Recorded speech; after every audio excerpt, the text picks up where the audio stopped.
మన రాష్ట్ర ప్రభుత్వం దేశంలో ఎప్పుడూ ఎక్కడా లేని విధంగా మొట్టమొదటిసారి ప్రతి నెల శుక్రవారాన్ని ఆర్టీఐ డేగా నిర్వహించాలి అని చెప్పేసి ఈ మధ్య ప్రకటించింది.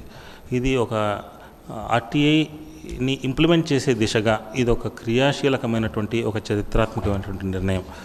ఆ నేపథ్యంలో ప్రభుత్వ విభాగాలు, ప్రభుత్వ శాఖలు మరింత చురుగ్గా, మరింత పారదర్శకంగా, మరింత జవాబుదారీతనంగా వ్యవహరించాల్సినటువంటి అవసరం ఉంది అని తెలియజెప్పడం కోసం, తర్వాత ఆర్టీఐకి సంబంధించి అవేర్నెస్ను క్రియేట్ చేయడం కోసం ఈ మధ్యకాలంలో అర్బన్ ఓరియంటెడ్గా మాత్రమే కాకుండా రూరల్ ఓరియంటెడ్గా కూడా అప్లికేషన్స్ పెరుగుతున్న నేపథ్యంలో ఎక్కడికక్కడ కోర్టులు నిర్వహించి సాధ్యమైనంత వరకు అప్లికేషన్స్ పెట్టుకున్నటువంటి వాళ్ళలోనూ, సాధ్యమైనంత వరకు రెస్పాండెంట్స్లోనూ అవేర్నెస్ క్రియేట్ చేయడం కోసం ఈరోజు ఈ రకంగా క్యాంప్ కోర్ట్ మనం నిర్వహిస్తున్నాము.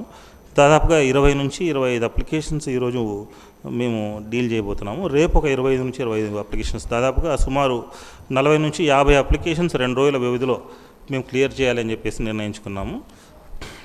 ఇదంతా కూడా రికార్డ్ మేనేజ్మెంట్ని కనుక మనం కరెక్ట్గా చేయగలిగితే, ఇండెక్సింగ్, క్యాటలాగింగ్, మనకున్నటువంటి సమాచారాన్ని, మనకున్నటువంటి రికార్డ్స్ని ప్రాపర్ వేలో మనం కండక్ట్ చేసుకోగలిగితే ఇన్ఫర్మేషన్ అన్నది ఇవ్వడం సులభమవుతుంది అన్న విషయాన్ని రెస్పాండెంట్స్కి పదే పదే చెబుతున్నప్పటికీ కొన్ని సందర్భాల్లో వాళ్ళకు ఉన్నటువంటి పని ఒత్తిడి రీత్యానో మరే కారణం వల్లనో తొట్టుపాటు పడుతున్నారు.